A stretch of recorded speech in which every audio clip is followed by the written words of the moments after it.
අයිබෝවන් යථාර්ථවාදීව ලෝකයේ දෙස බලන්නට සත්‍ය සිදුවීම් සම්පින්ඩනයක පුවත් දිගහැරුම ශ්‍රද්ධා රූපවාහිනී 6:30 ප්‍රධාන ප්‍රවෘත්ති විකාශය සමගින් මම භාග්‍ය තනංචෙල්ල කොල්ල ප්‍රථමයෙන් අවධානය දවසේ ප්‍රධාන ප්‍රවෘත්ති සිරස්තල වෙත.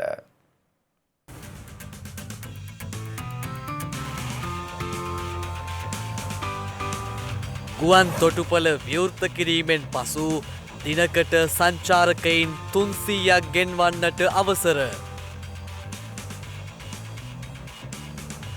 මෙරට ප්‍රධාන පෙළේ ජලාශවේලිවල ස්ථායීභාවය පරීක්ෂා කිරීමට ජාත්‍යන්තර විශේෂඥ කණ්ඩායමක් ඉදිරියේදී දිවයිනට.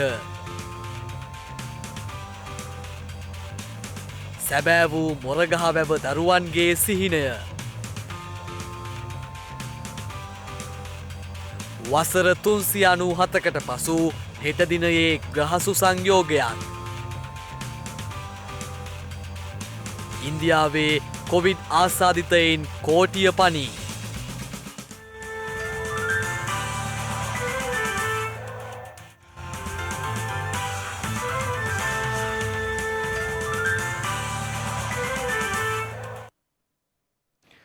අද දිනේදී නව කොවිඩ් ආසාදිතයින් 495 දෙනෙකු හඳුනාගෙන ඇති බව යුද හමුදාපති ලුතිනන්ට් ජෙනරාල් ශවේන්ද්‍ර සිල්වා මහතා පවසනවා. යනුව මෙරට සමස්ත කොවිඩ් ආසාදිතයින් සංඛ්‍යාව දැක්වෙන්නේ 36544ක් ලෙසයි. ඊයේ දිනේදී හඳුනාගෙන ඇති ආසාදිතයින්ගෙන් වැඩිම පිරිසක් වාර්තා වන්නේ කොළඹ දිස්ත්‍රික්කයෙන් වන අතර එම සංඛ්‍යාව 259ක්. එමෙන්ම සෙසු ආසාදිතයින් අතරට කළුතරින් ආසාදිතයින් 164ක් සහ ගම්පහින් ආසාදිතයින් 79ක් ඇතුළත්. එමෙන්ම ඊයේ දිනේදී තවත් කොවිඩ් මරණ 5ක් වාර්තා වීමත් සමග මෙරටින් වාර්තා වන සමස්ත කොවිඩ් ආසාදිත මරණ සංඛ්‍යාව 165ක් දක්වා ඉහළ ගියා. එලෙස මියගිය පුද්ගලයන් අතරට අගලවත්ත ප්‍රදේශයේ පදිංචිව සිටි 72 හැවිරිදි පිරිමි පුද්ගලයෙක්, මග්ගොන ප්‍රදේශයේ පදිංචිව සිටි 86 හැවිරිදි කාන්තාවක් ඇතුළත්. එමෙන්ම කොළඹ 15 ප්‍රදේශයේ පදිංචිව සිටි 76 හැවිරිදි පිරිමි පුද්ගලයෙක් සහ මහරගම ප්‍රදේශයේ පදිංචිව සිටි 50 හැවිරිදි පිරිමි පුද්ගලයෙකුද එලෙස සිදු වූ මරණ අතරට අයත් බවයි රජයේ ප්‍රවෘත්ති දෙපාර්තමේන්තුව නිවේදනයක් නිකුත් කරමින් සඳහන් කළේ. මේ අතර පූගොඩ කුමාරිමුල්ල ප්‍රදේශයෙන් වාර්තා වන සමස්ත කොවිඩ් ආසාදිතයින් සංඛ්‍යාව 17ක් දක්වා ඉහළ යාමත් සමග එම ප්‍රදේශයට සංචරණ සීමා පැනවීමට බලධාරීන් පියවරගෙන තිබෙනවා. ආසාදිතයින් හඳුනා ගැනීම සඳහා සිදු කළ අහඹු PCR පරීක්ෂණ අතර පූගොඩ මහේස්ත්‍රාත් අධිකරණයේ අයෙකුද වීම හේතුවෙන් එම අධිකරණ සංකීර්ණයේ 53 දෙනෙකු ස්වයං නිරෝධායනයට යොමු කර ඇති බවයි සෞඛ්‍ය අංශ සඳහන් කළේ. මේ අතර පිටකෝට්ටේ පිටමුල්ල මෙට්ලික්ස් වත්තේ සිදු කළ PCR පරීක්ෂණ වලින් කොවිඩ් ආසාදිතයින් 50 දෙනෙකු ඊයේ දිනේ හඳුනාගෙන තිබෙනවා. ඒ හේතුවෙන් මේ වන විට මෙට්ලික්ස් වත්තට සංචරණ සීමා පැනවීමටයි පිටකෝට්ටේ සෞඛ්‍ය බලධාරීන් පියවරගෙන ඇත්තේ. පිටකෝට්ටේ මහජන සෞඛ්‍ය පරීක්ෂක නිලධාරී අසිත නාමල් ජයසිංහ මහතා සඳහන් කළේ එම ප්‍රදේශයේ අහඹු ලෙස සිදු කළ PCR පරීක්ෂණයකින් එක් පුද්ගලයෙකු ආසාදිත බවට හඳුනා ගැනීමත් සමග පුද්ගලයින් 140 දෙනෙකුගේ PCR පරීක්ෂණ සිදු කළ බවයි. එම පරීක්ෂණවල ප්‍රතිඵල ඊයේ දිනේ ලැබී තිබූ අතර ඉන් 50 දෙනෙකු කොවිඩ් ආසාදිත බවට තහවුරු වී තිබුණා. මේ අතර රත්නපුර මහනගර සීමාව තුළ පුද්ගලයින් 16 දෙනෙකුට කොවිඩ් වෛරසය ආසාදනය වී ඇතැයි තහවුරු වී තිබෙනවා. ඒ අතර එකම පවුලේ 7 දෙනෙකුද වන බවයි සෞඛ්‍ය අංශ සඳහන් කළේ. මේ අතර බස්නාහිර පළාතෙන් පිටව යන පුද්ගලයින් අතරින් තෝරාගත් පුද්ගලයින්ට රැපිඩ් ඇන්ටිජන් පරීක්ෂණ සිදු කිරීම ඊයේ සිට ආරම්භ වුණා. ඒ අනුව මහජන සෞඛ්‍ය පිළිබඳ නියෝජ්‍ය සෞඛ්‍ය සේවා අධ්‍යක්ෂ ජෙනරාල්වරයා සඳහන් කළේ එහි ප්‍රධාන අරමුණ වන්නේ රෝග ලක්ෂණ නොපෙන්වන වෛරස් ආසාදිතයින් හඳුනා ගැනීම බවයි. මේ රෝගයේ රෝග ලක්ෂණ පෙන්වන්න නොකරන අය විශාල සංඛ්‍යාවක් ඉන්න නිසා ඒ අය හරහා මේ රෝගය පැතිරීමේ අවස්ථාව තියෙන නිසාම තමයි අපි මේ පරීක්ෂණය මේ ආකාරයට කරමින් අපිට හැකි පමණ රෝගීන් හොයා ගැනීමේ ක්‍රියාවලියක් තමයි මේ කරන්නේ. ඒ ක්‍රියාවලියේදී බොහෝ වෙලාවට අපි පරීක්ෂණයට ලක් කරන්නේ රෝග ලක්ෂණ රහිත පුද්ගලයෝ තමයි. රෝග ලක්ෂණ නැති අය තමයි බොහෝ වෙලාවට අපි ඒකට හමුවන්නේ. ඒ නිසාම අපේ ලොකුම ජයග්‍රහණයක් මෙතෙන්දි වෙන්නේ අපි නොදැනුවත් අපේ ආදරණීයන්ට මේක වැළඳෙන්න තියෙන අවස්ථාව මග අරගන්න පුළුවන්. අපි නොදැනුවත් පොකුරක් බෝවීමේ ඉඩකඩ අපි නවත්ත ගන්නවා. මේ වන විට වෛරසය ආසාදිතව රෝහල්වල ප්‍රතිකාර ලබන සමස්ත පුද්ගලයන් සංඛ්‍යාව 8827ක් වන අතර වෛරසය ආසාදිතයයි සැක සහිතව රෝහල්වල විමර්ශනය යටතේ පසුවන පුද්ගලයන් සංඛ්‍යාව 517ක්. එමෙන්ම මේ වන විට වෛරසය ආසාදිතව පූර්ණ සුවය ලැබූ සමස්ත පුද්ගලයන් සංඛ්‍යාව දැක්වෙන්නේ 27552ක් ලෙසයි. දිනකට කරන PCR පරීක්ෂණවලින් කොවිඩ් ආසාදිතයින් ලෙසට හඳුනාගන්නේ ඉතාමත් සුළු පිරිසක් බව සෞඛ්‍ය සේවා අධ්‍යක්ෂ ජෙනරාල් වෛද්‍ය අසේල ගුණවර්ධන මහතා පවසනවා. මෙම තත්ත්ව යටතේ කොවිඩ් වෛරසය මෙරට තවම සමාජගත වීමක් සිදුව නොමැති බවයි ඒ මහතා වැඩිදුරටත් සඳහන් කළේ. ඇතරම මේක සමාජගත වීමක් නෙවෙයි තියෙන්නේ. අපි දිනකට කරන ලද PCR පරීක්ෂණ ප්‍රමාණයෙන් සාමාන්‍යයෙන් නාත්මක වෙන ප්‍රතිඵල තියෙන ප්‍රමාණය තාමත්ම සුළු ප්‍රමාණයක් තාමත් තියෙන්නේ. එතකොට ඇත්තටම සමාජගත වෙනවා නම් මෙම ධනාත්මක වෙන ප්‍රතිඵල ප්‍රමාණය එන්න වැඩි වෙන්න ඕනේ. නමුත් එහෙම වීමක් නැහැ. අපි PCR පරීක්ෂණ කරන ප්‍රමාණය වැඩි වුණාට ඒ ප්‍රමාණයට හා සාපේක්ෂව ධනාත්මක වෙන ප්‍රමාණය එකම අගයක් තමයි පවතින්නේ. ඒ නිසා මේක තාමත් මේ තැන්වලින් එළියට යන කට්ටියගේ නිර්මාණය වන පොකුරු තමයි ඇති වෙන්නේ. අපි ඒවා ඇත්තටම සෞඛ්‍ය අංශ විසින් මේ අනුමාන කරන ලද ප්‍රදේශ සහ ඒ තැන් හොයලා ගිහිල්ලා PCR පරීක්ෂණ කරන නිසා තමයි මෙම අලුතෙන් මෙම රෝගීන් සොයාගන්න ලැබෙන්නේ. ඉතින් ඒක ඇත්තටම මේක අහඹ පරීක්ෂණ අපි කරනවා. ඒ වගේම අපි ඉලක්කගත පරීක්ෂණත් කරනවා. මේ දෙකෙන්ම තමයි මෙම රෝගීන් ප්‍රමාණය අපි මේ දිනකට සොයාගන්නේ. බස්නාහිර පළාතෙන් පිටතට යන පුද්ගලයන් අහඹු ලෙස ඇන්ටිජන් පරීක්ෂාවට ලක් කිරීම අද දිනෙත් ස්ථාන 4කදී සිදු කරන බව පොලිස් මාධ්‍ය ප්‍රකාශක නියෝජ්‍ය පොලිස්පති අජිත් රෝහණ මහතා පවසනවා. ඒ අනුව ඊයේ දිනේ රැපිඩ් ඇන්ටිජන් පරීක්ෂණ 451ක් සිදු කළ අතර ඉන් කොවිඩ් ආසාදිතයින් 5 දෙනෙකු හඳුනාගත් බවයි ඒ මහතා වැඩිදුරටත් සඳහන් කළේ. මේ සතියාන්තය අපි ගත කරන්න අවශ්‍ය වෙන්නේ මේ දිනවල අපි හැමෝම දන්න කොවිඩ් වසංගතය පැතිරෙන අවස්ථාවක එය අපිට හදාගන්නේ නැතුව ඒ වගේම තව කාටවත් ඒ රෝගය බෝ කරන්නේ නැතුව මේ වන විට කොළඹ නගරයේ පොලිස් බල ප්‍රදේශ 9ක් හුදකලා කරලා තියෙනවා. ඒ වගේම ලංකාවේ විවිධ ප්‍රදේශවල ග්‍රාම සේවකව සම් 32කට ආසන්න සංඛ්‍යාවක් හුදකලා කර තිබෙනවා. මෙම හුදකලා කරලා තිබෙන ප්‍රදේශවලින් කිසිම පුද්ගලයෙකුට පිටතට පැමිණීමට හැකියාව නැහැ. එහෙම කවුරු හරි කෙනෙක් යනවා නම් ඔහු කරන්නේ වරදක් නිරෝධායන රීතීන් යටතේ. එහෙම කාට හරි යන්න උදව් දෙනවා නම් අනුබල දෙනවා නම් වාහනයක් යතුරුපැදියක් සපයනවා නම් ඒ තැනත්තා කරන්නේත් වරදක්. මේ නිසා මේ ගැන අපි තා දැඩිව නීතිය ක්‍රියාත්මක කරනවා. ඒ වගේම බස්නාහිර පළාතෙන් පිටතට යන කුමන ස්ථානයකදී හෝ ඒ සියලු ස්ථානවලදී රැපිඩ් ඇන්ටිජන් පරීක්ෂාවට ලක්වීමට සමහර විට ඔබට සිදු වෙයි. එවැනි අවස්ථාවකදී ඒ සඳහා සහයෝගීදී කටයුතු කරන්න. ඊයේ දිනේදී බස්නාහිර පළාතෙන් පිටව යන ස්ථාන 4කදී රැපිඩ් ඇන්ටිජන් පරීක්ෂණ 451ක් සිදු කර තිබෙනවා. මෙයින් 5 දෙනෙක් කොවිඩ් ආසාදිත බවට අනාවරණය වී තිබෙනවා. මේ රැපිඩ් ඇන්ටිජන් පරීක්ෂණ සිදු කරන්නේ ඔබත් එක්ක තියෙන පුද්ගලික තරහකට, අමනාපයකට, ද්වේෂයකට නෙවෙයි. මේ රෝගය පිට ප්‍රදේශවලට ව්‍යාප්ත වීම වළක්වා ගැනීම සඳහා. අද දිනේත් ඒ වගේම තව සති දෙක කාලයක් තුලත් මේ ආකාරයටම රැපිඩ් ඇන්ටිජන් පරීක්ෂාව බස්නාහිර පළාතෙන් පිටවන ස්ථානවල නිරන්තරයෙන් සිදු කරනු ලබනවා. ඒ සඳහා ජනතාවගේ සහාය අනිවාර්යයෙන්ම අවශ්‍ය වෙනවා. ඒ වගේම යම්කිසි කෙනෙක් රැපිඩ් ඇන්ටිජන් පරීක්ෂාවේදී පොසිටිව් නැත්නම් ආසාදිත බවට අනාවරණය වුවොත් ඒ තැනත්තා ඒ අවස්ථාවේදීම ප්‍රතිකාර මධ්‍යස්ථානයක් වෙත යොමු කරනවා. ඒ වගේම එම රථයේ සිටි ඔහුගේ සමීප ආශ්‍රිතයින් නිරෝධායන කටයුතු සඳහා යොමු කිරීමට කටයුතු කරනු ලබනවා. ඒ නිසා මේ සඳහා අනුගතව කටයුතු කරන්න, සහයෝගය ලබා දෙන්න මේ සියලු දෑ කරන්නේ ඔබගේ ආරක්ෂාවට, රටේ ආරක්ෂාවට, සෞඛ්‍ය ආරක්ෂාවට, ඒ වගේම කොවිඩ් වසංගතය ව්‍යාප්ත වීම, පැතිරීම වළක්වා ගැනීම සඳහායි. උද්ගතව ඇති කොවිඩ් තත්ත්වය හමුවේ දරුවන්ට සුපුරුදු අධ්‍යාපන රටාවෙන් මාර්ගගත අධ්‍යාපන ක්‍රමයකට මාරු වන්නට සිදු වුණා. නමුත් ඒ ක්‍රමය සෑම දිනටම අධ්‍යාපනය පහසු කළේ නැහැ. අපහසුතා පස කළා මාර්ගගත ක්‍රමයකට හැඩගැසෙන්නට වෙරදැරූ මොරගහවැව දරුවන්ට ඒ සඳහා අවස්ථාව උදා වුණා.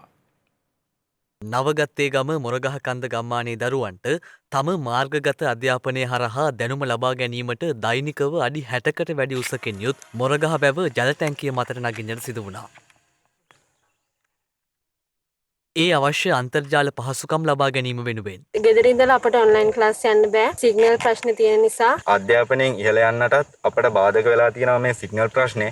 මේ අතර මෙලෙස දුෂ්කරතා මධ්‍යයේ අධ්‍යාපනය ලබන්නට මෙම දරුවන් දරන අවදානම් තත්ත්වය බලධාරීන්ගේ අවධානයට යොමු වුණා. ඒ අනුවයි විදුලි සංදේශ නියාමන කොමිසමේ අධ්‍යක්ෂ ජෙනරාල් ඖෂධ සේනානායක මහතාගේ උපදෙස් මත මෙම ගම්මානය අන්තර්ජාල පහසුකම් වලින් සන්නද්ධ කිරීමට දුරකථන සමාගම් දෙකක් සති දෙකකට ආසන්න කාලයකදී කටයුතු කර තිබුණේ. ඔන්ලයින් තාක්ෂණය නැතුව ළමයිගේ අධ්‍යාපනය හැදෑරීමට අපහසුතාවය දැක්වුණා. අපේ ළමයිගේ ආශාව ඉෂ්ට කර දීමට බලධාරීන් තීරණය කළා. පසුව බලධාරීන් ඇවිල්ලා අපේ ළමයිගේ අධ්‍යාපන කටයුතු වලට එන ඔන්ලයින් තාක්ෂණය හදලා දුන්නා.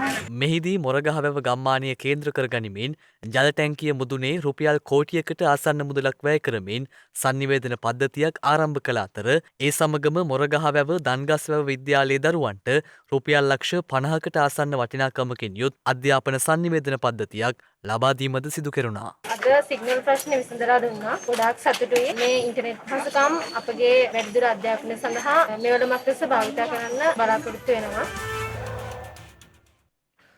භූචලන හේතුවෙන් වික්ටෝරියා ජලාශ වේල්ලට බලපෑමක් නොමැති බවට විශේෂඥයින් තහවුරු කළ බව මහවැලි රාජ්‍ය අමාත්‍ය සිරිපාල ගම්ලත් මහතා පවසනවා. වික්ටෝරියා වේල්ලේ නිරීක්ෂණ චාරිකාවක නිරත වීමෙන් අනතුරුව අද මාධ්‍ය වෙත අදහස් දක්වමින් අමාත්‍යවරයා මේ බව සඳහන් කළා. පසුගිය මාස කීපය තුළ වික්ටෝරියා ජලාශය ආශ්‍රිතව සිදු වූ භූකම්පන සිද්ධීන් පිළිබඳව සොයා බැලීම සඳහා මහවැලි රාජ්‍ය අමාත්‍ය සිරිපාල ගම්ලත් මහතා අද වික්ටෝරියා වේල්ල ආශ්‍රිත ප්‍රදේශවල නිරීක්ෂණ චාරිකාවක නිරත වුණා. විනාඩි 20ක් වගේ යනකම් ස්කෑන් කරනවා මේ ඩෑම් එක. ඊට පස්සේ මේක හැදිලා තියෙන්නේ මේ බ්ලොක්ස් නිකන් තියෙන බ්ලොක් 35කින්. ඒ නිකන් කම්බි නෑ මේකේ. මෙහෙම බ්ලොක් ඔය තියෙන ජොයින්ට් විදියට පේන්නේ. ඒ බ්ලොක් 35කින් තියෙනවා. මේ අවස්ථාව සඳහා මහවැලි රාජ්‍ය අමාත්‍යාංශයේ ලේකම් ඉංජිනේරු WB පළුගස්සව මහතා, ශ්‍රී ලංකා මහවැලි අධිකාරිය අධ්‍යක්ෂ ජෙනරාල් ඉංජිනේරු සුනිල් එස් පෙරේරා මහතා, මහවැලි ජලාශ හා වේලිභාර ප්‍රධාන ඉංජිනේරු රෝහණ අරුප්පල යන මහත්වරුන් එක්ව සිටියා. අගෝස්තු 29 වෙනිදා ඉඳන් මේ දෙසැම්බර් 5 වෙනිදා වෙනකන් මේ ප්‍රදේශයේ භූචලන නැත්නම් භූමි කම්පා විදිහට තිබුණ ඒ තත්ත්වය නිසා මාධ්‍ය වලින් විටින් විට මේ සඳහා දිගින් දිගටම සාකච්ඡා කරන කතා කරුණා. ඒ සියලු කරුණු නිරීක්ෂණය කර ගැනීමෙන් දැනගන්න ලැබුණේ මේ ඇවිල්ලා තියෙන භූමි කම්පා ඒ වේලේ තියෙන ප්‍රමාණය 0.1 නම් මේ ඇවිල්ලා තියෙන්නේ 0.1. ඒ කියන්නේ මේකේ ප්‍රමාණයෙන් 10%න් එකටත් වැඩි අඩු ප්‍රමාණයක්. ඒ නිසා මේකේ බලපෑමක් මේ වෙනකොට විශේෂයෙන්ම වික්ටෝරියා වේල්ල රන්දෙනිගල රන්ටැබේ මේවට කිසිම වෙනසක් කිසිම බාධකයක් වෙලා නැහැ කියන එක තමයි අපේ සියලු ඉංජිනේරුවන් කිව්වේ. මේක දෙවර ආරොක්කු තාක්ෂණය අනුව තමයි නිමා වෙලා තියෙන්නේ. ඒ වගේම උපකරණ 400කට අධික ප්‍රමාණයක් මගින් දවසේ පැය 24ම මේක නිරීක්ෂණය කරනවා. කිසිම බියක් ඇති කරගන්න අනවශ්‍යයි කියන එක තමයි මම මේ වෙලාවේ පැහැදිලි කරන්නේ. ඒතරම්ම මේ සියලු වාර්තා වලින් කිසිම විදිහක සැකයක් හිතාගන්න බැරි තොරතුරු වාර්තා වෙලා තියෙනවා. වේල්ලේ තියෙන ස්ථායීතාවය ගැන දැනට සම්පූර්ණයෙන් සාතික වෙන්න පුළුවන්. නමුත් අපි මේ වේල්ල තව කොච්චර කාලයක් පවතිනවද කියන එක එක කාල පරිච්ඡේදයේදී නිරීක්ෂණය කරනවා. විශේෂ පරීක්ෂණ වලින්. එතකොට දැන් ඒ අනුව තමයි අපි ලබන අවුරුද්දේ ගෙන්නන්නේ. විශේෂඥ ඉංජිනේරු ආයතනයකින් ඉංජිනේරුවරු ගෙන්නලා අපි පරීක්ෂා කරලා බලනවා. මොකද අන්තර්ජාතික තත්ත්වයේ සහතිකය ලබා ගන්න ඒ වගේ පරීක්ෂණ සිද්ධ කරන්නේ. යම් ඉදිරි කාලයකට මේ වේල්ල කොච්චර දුරට ස්ථාවරව තියෙනවද කියන එක ගැන අපි සහතිකයක් කරගන්නවා. ඒ අනුව තමයි අපිට කියන්න පුළුවන් මේ වේල්ල ස්ථාවරයි සහතිකයි කියලා. නැවතත් ප්‍රවෘත්ති. එළඹෙන සත්‍යන්තයේ මගේ ජනතාව වැඩි වශයෙන් කොළඹ සිට සිය ගම්බිම් බලා පිටත්ව යාමට පැමිණියහොත් ආසන ගණනට පමණක් මගින් රැගෙන යාමට අවශ්‍ය පහසුකම් ලබා දෙන බව ශ්‍රී ලංකා ගමනාගමන මණ්ඩලයේ සභාපති කින්ස්ලි රණවක මහතා පවසනවා. කිසියම් ආකාරයකට ගම්මි බලා යාම සඳහා නිවාඩුවට මහජනතාව මාර්ගවලට අවතීර්ණය වුණොත් ඊට මුහුණ දීම සඳහා අවශ්‍ය බස් ප්‍රමාණය යොදවන්නට ශ්‍රී ලංකා ගමනාගමන මණ්ඩලය කටයුතු කරලා තියෙනවා. මොකද ඔවුන් පැමිණියහොත් ඔවුන්ට තෙරපීමකින් තොරව ගමන් කිරීමට අවශ්‍ය බස් රථ ප්‍රමාණයක් යොදවන්න කියන එක තමයි සෞඛ්‍ය අංශ විසින් අපිට සෑම වෙලාවකම දැනුම් දෙන්නේ.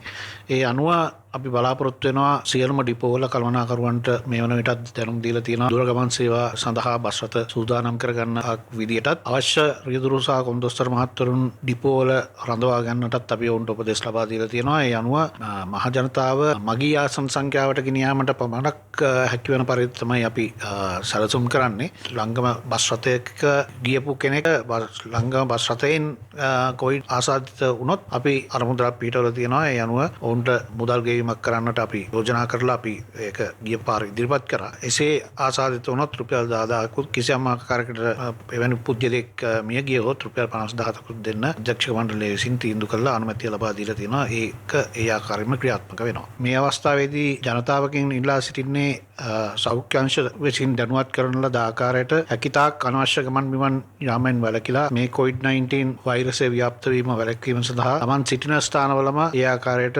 ඔවුන්ගේ වැඩ කටයුතු කරගෙන යන ලෙසයි අපි ඔවුන්ගෙන් ඉල්ලීම කරන්නේ.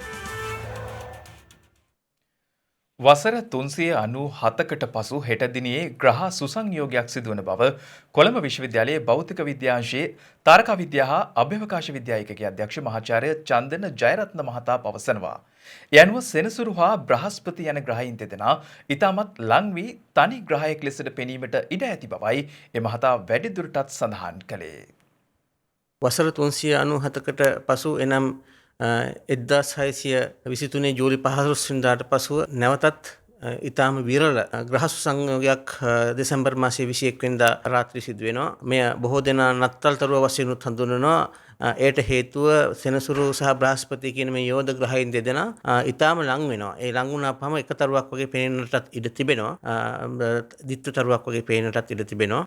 අපි හරියටම මෙය නැරඹිය යුතුයි කීම සඳහා දැන් මේ සිදුවීම ඇත්ත වශයෙන්ම මේ සෙනසුරු සහ බ්‍රහස්පති තමයි ග්‍රහ මණ්ඩලයේ ලොකුම ග්‍රහයන් දෙදෙනා.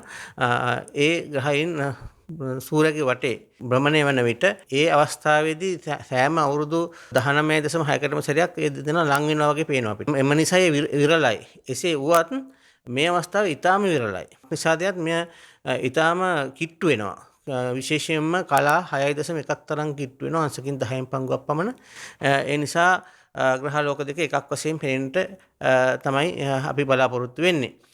ඉතින් මේ විරල අවස්ථාව නැරඹීම සඳහා වඩාම සුදුසු වන්නේ මේ දිනවල ඉඳලා පස්සනේ වුණත් 21 වෙනිදා ඉතාම කිට්ටු වෙනවා. ඉර බැස ගියාට පසු විනාඩි 30කට විතර පසුව බටහිර අහස තරමක් නිර්තීකට වෙන්නට හිස හැරූ විට ඔබට දක ගන්නට පුළුවන්කම තිබෙනවා මේ ග්‍රහ සුසංයෝගය. මේ ග්‍රහලෝක දෙක පස්වරු 8:14ට බැස යනවා. ඒ නිසා සුදුසුම වේලාව තමයි පස්වරු 6:30ත් 7:30ත් අතර වේලාව. මේ වෙලාවට PVSින් බැලුවට කිසිම වරදක් නැහැ. අවශ්‍ය නම් දිනතියක් භාවිත කරන්නත් පුළුවන්. ඉතින් අහස පැහැදිලිව තිබුණොත් අපිට මේ චමත්කාර ඊටාම විරල දසුන දැක ගන්නට පුළුවන්. සිව්දෙසින් වාර්තා වූ පුවත් කිහිපයක් සමගින් දැන් සිව්දෙස පුවත්.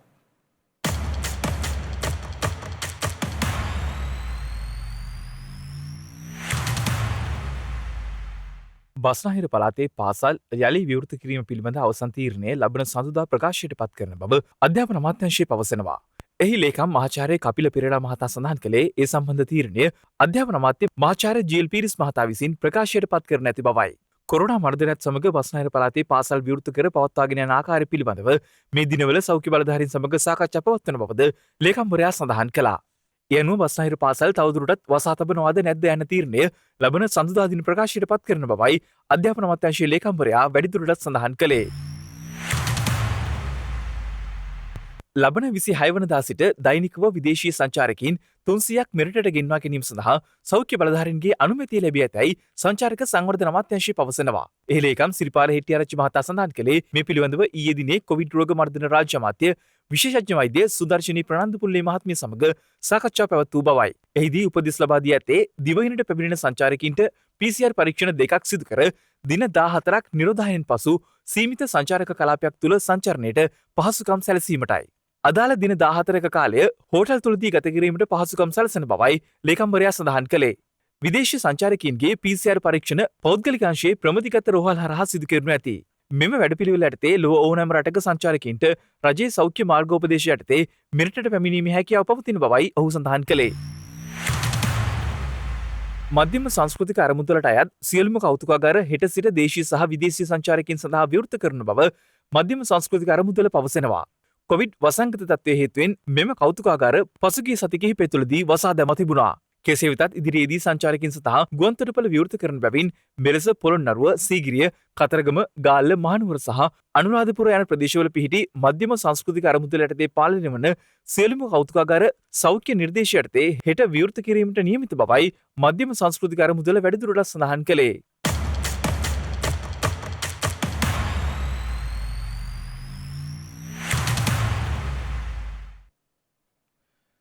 බොහෝ දෙනා අතර මිය යන පරිත්‍යාගය තවදුරටත් ලෝකයේ තුල ජීවත් කරවීමට ඇතනම් එය වටිනාම කාරණයක් බවට පත්වෙනවා. මේ කියන්නේ එවන් පරිත්‍යාගයක් නිසා ජීවිතයේ අහිමි වූ සතුට යලිත් හිමි කරගත් සිදුවීමක් ගැනයි.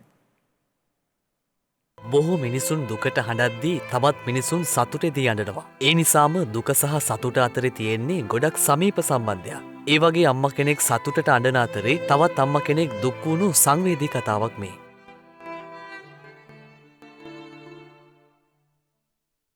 ජෝඩන් ඩෙරක් මෙලොව එළියදුටු දිනේ පටන් පළවෙනි අවුරුදු 4ම ගත කළේ රෝහලක ඇඳක් මත. ඒ ඇය උපන් දිනේ සිටම දරුණු හදවත් රෝගයකින් පෙළෙනු නිසා. වෛද්‍යවරුන් සඳහන් කළේ ඇය ජීවත් වන්නට නම් වයස අවුරුදු 4කට වඩා අඩු දරුවෙකුගේ හදවතක් ඇයට බද්ධ කළ යුතු බවයි. එවැනි හදවතක් සොයා ගැනීම එතරම් පහසු කාර්යයක් නොවුනත් 2013 ජුනි මාස 18 වෙනිදා ඇයගේ ජීවිතයට ආලෝකමත් දවසක් වුණා. නමුත් එදිනම ඇරිසෝනාවේ ජීවත් වූ මාස 18ක් වයස ලූකස් ක්ලාක් නම් සිඟිත්තාගේ මවට සිය ජීවිතයේ අඳුරුතම දිනේ උදා වුණේදා. ඒ ලූකස් ක්ලාක් ජීවිතයෙන් සදහටම සමු ගැනීම නිසා. පසුව කුඩා කාලයේදීම අවාසනාවන්ත විදියට මෙලොව හැරගිය තම පුතාගේ සිරුර තුල තිබූ නිරෝගී අවයව පරිත්‍යාග කරන්නට ඇය කල්පනා කළා. ඒ අනුව අවයව නිරෝගී වීම නිසා ජීවිත හැරයාමේ අවදානමට මුහුණ දී සිටින දරුවන්ගේ ඉරණම වෙනස් කිරීම සඳහා ලූකස් ක්ලාක්ගේ මව පියවර ගත්තා.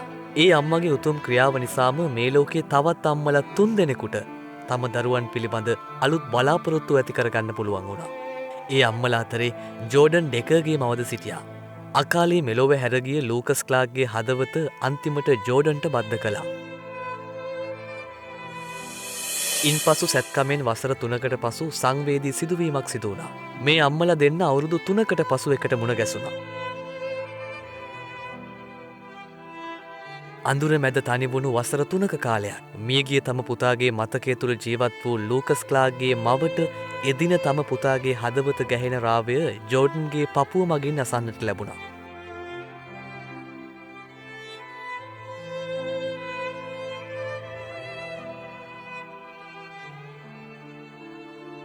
තමාගේ පුතු නොමැති බවට ඇගේ හදවතේ ලියවී තිබුණු හෘද සාක්ෂියයින් බිඳවැටෙද්දී තම පුතු ඇය අසලම සිටිනු ඇති බවට ඇයට සාක්ෂි ඉතුරු වුණා.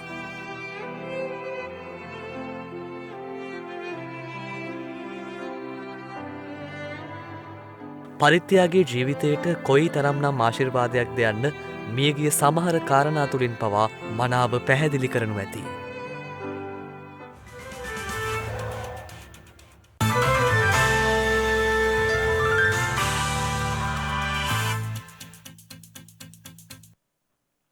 දැන් අවධානය විදේශ පුවත් වෙත. ඉන්දියාවේ කොවිඩ් ආසාදිතයින් සංඛ්‍යාව කෝටිය ඉක්මවා ගොස් තිබෙනවා. ඇමරිකා එක්සත් ජනපදයේ හැරුණුකොට කෝටිය ඉක්ම වූ කොවිඩ් ආසාදිතයින් වාර්තා වන දෙවන රට වන්නේ ඉන්දියාවයි. ඒ අනුව මේ වන විට ඉන්දියාවේ කොවිඩ් ආසාදිතයින් සංඛ්‍යාව සටහන් වන්නේ 1,48,825ක් ලෙසයි. ඒ ඊයේ දිනේදී නව කොවිඩ් ආසාදිතයින් 26,991ක් වාර්තා වීමත් සමගයි. කෙසේ නමුත් ඉන්දීය සෞඛ්‍ය අංශ සඳහන් කළේ එරට දෛනික ආසාදිතයින් සංඛ්‍යාව මේ වන විට පහත වැටෙමින් පවතින බවයි. පසුගිය සැප්තැම්බරයේ ඉන්දියාවේ දෛනික කොවිඩ් ආසාදිතයින් සංඛ්‍යාව 90,000 දක්වා ඉහළ ගියා.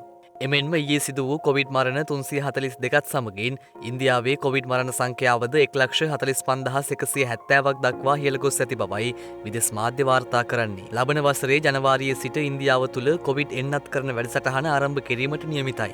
එහිදී මිලියන 300ක් වූ පිරිසකට එන්නත ලබා දීමට නියමිත බවයි විදේශ මාධ්‍ය වාර්තා කළේ. මේ අතර උත්සව සමය තුළ සංචරණ සීමා පනවමින් ඉතාලිය යළි වසා දැමීමට තීරණය කර තිබෙනවා. ඉතාලිය අග්‍රාමාත්‍ය ගුසෙප් කොන්ටේ විසින් ප්‍රකාශ කර ඇත්තේ අධිකර 3ක් යටතේ ලැබෙන උත්සව සමය සහ නව වසර ඉලක්ක කර ගනිමින් රට වසා දැමීමට තීරණය කළ බවයි. ඒ අනුව එළඹෙන උත්සව සමයට සමගාමීව දෙසැම්බර් 24 සිට 27 දක්වා වෙළඳසැල් වසා දමා සංචරණය සීමා කිරීමටත් දෙසැම්බර් 31 සිට ජනවාරි 3 දක්වා රට වසා දැමීමටත් තීරණය කර ඇති බවයි අග්‍රාමාත්‍යවරයා පෙන්වා දී ඇත්තේ. කෙසේ වෙතත් අදාළ දිනයන්හි අත්‍යවශ්‍ය සේවා කටයුතු පවත්වාගෙන යනු ලබන අතර නිවෙස් වලට වී උත්සව සමය ගත කිරීමට කටයුතු කරන ලෙසද ඉතාලිය අග්‍රාමාත්‍ය ගුසෙප් කොන්ටේ රට ජනතාවට දැනුම් දී තිබෙනවා. මේ අතර ලෝක සෞඛ්‍ය සංවිධානයේ සම්බන්ධීකරණයෙන් ක්‍රියාත්මක කෙරෙන කොරෝනා වෛරස් එන්නත් කරන ගෝලීය වැඩසටහන හෙවත් කොවැක්ස් සන්ධානය මගින් දුප්පත් සහ මැදි ආදායම් රටවලට ලබා දීම සඳහා මේ වන විට එන්නත් මාත්‍රා බිලියන 2ක් ඇනවුම් කර තිබෙනවා. අදාළ ගිවිසුම් වලට අනුව අපේක්ෂිත එන්නත් කරන ඉලක්කය දෙගුණ වී ඇති බවයි විදෙස් මාධ්‍ය වාර්තා කළේ.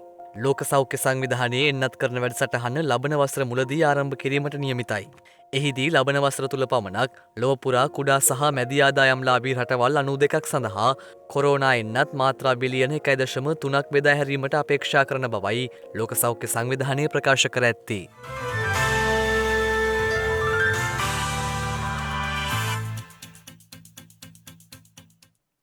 දිනක සටහන් නිමවන්නට මත්තෙන් හෙට දවසේ වැදගත්කමටයි මේ අවධානය.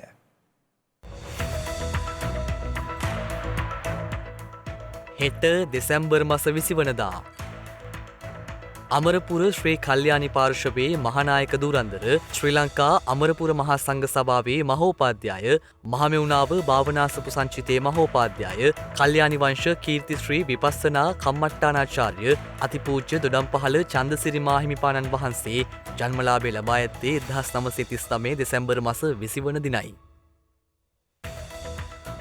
දුප්පත්කම අවම කිරීම පිළිබඳව රටවල් දැනුවත් කිරීම සහ ලෝක දරිද්‍රතාවය තුරන් කිරීම සඳහා ඉලක්ක සපුරා ගැනීම කෙරෙහි අවධානය යොමු කිරීම වෙනුවෙන් නම් කරන ලද ජාත්‍යන්තර මානව සහයෝගිතා දිනය දෙසැම්බර් මාස 20 වන දිනට එනම් හෙට දිනට යෙදී තිබෙනවා.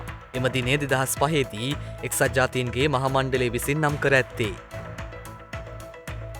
ලෝක කාලගුණ විද්‍යා සංවිධානය පිහිටුවා ඇත්තේ 1951 දෙසැම්බර් මාස 20 වන දිනයි.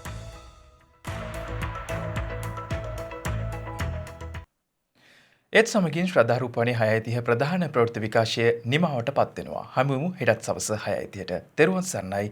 නමෝ බුද්ධාය. මෙවැනි වැදගත් පුවත් නැරඹීම සඳහා ශ්‍රද්ධා TV News YouTube channel එක subscribe කර සීනුව සලකුණ වන්න.